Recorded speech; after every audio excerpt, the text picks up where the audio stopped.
the Salvation Army is facing hard times these days. This is an army that's always on the front line, battling to give the poor and homeless food, clothing, and just a little dignity. But as NBC's Fred Briggs reports, the Salvation Army can't win these battles with good intentions alone. More people are turning to the Salvation Army this Christmas than a year ago, at a time its contributions are down 15% in Los Angeles, where the Army has to make do with what it has. This is true over much of the West. Getting enough food is the major problem. Ooh, it's nice. In Miami, the Salvation Army is trying to get by at its free toy store with 2/3 the number of toys it had last year. For someone like Emma Lucky on welfare with 5 small children, these toys are no toys at all. Well, I know what little they give me is a help for my kids. They appreciate it very much. The largest Salvation Army food distribution point is Cleveland, parceling out 10,000 food baskets. Yet, contributions are running $150,000 behind last year.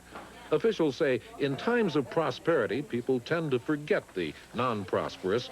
It's also another problem that is plaguing retailers, too. Of course, we have 7 fewer days in the shopping season or in the Christmas season this year, and that's certainly created some of the problem and anxiety we're having at this point. In Boston, the shortfall was so severe that 2 of the Army's distribution centers were ready to close down rather than turn away more applicants. Good afternoon, Salvation Army. Yesterday, newspapers and television stations took note of that, and so did the public. Merry Christmas! Suddenly, donations here are up. It's getting hard to find room for all the food coming in. A textile factory donated 130 winter coats. Today, it seemed as though half the Boston metropolitan area had something to donate. My husband and I are doing quite well right now. We're finally getting paychecks again. We wanted to share the wealth a little bit.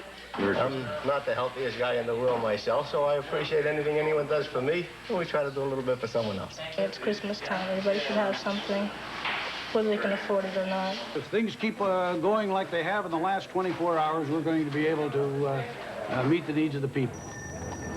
There are many such people, and it is for them that these bells toll. Merry Christmas. Fred Briggs, NBC News, Boston. That's nightly news for this Wednesday night. I'm Tom Brokaw. I'll see you tomorrow night.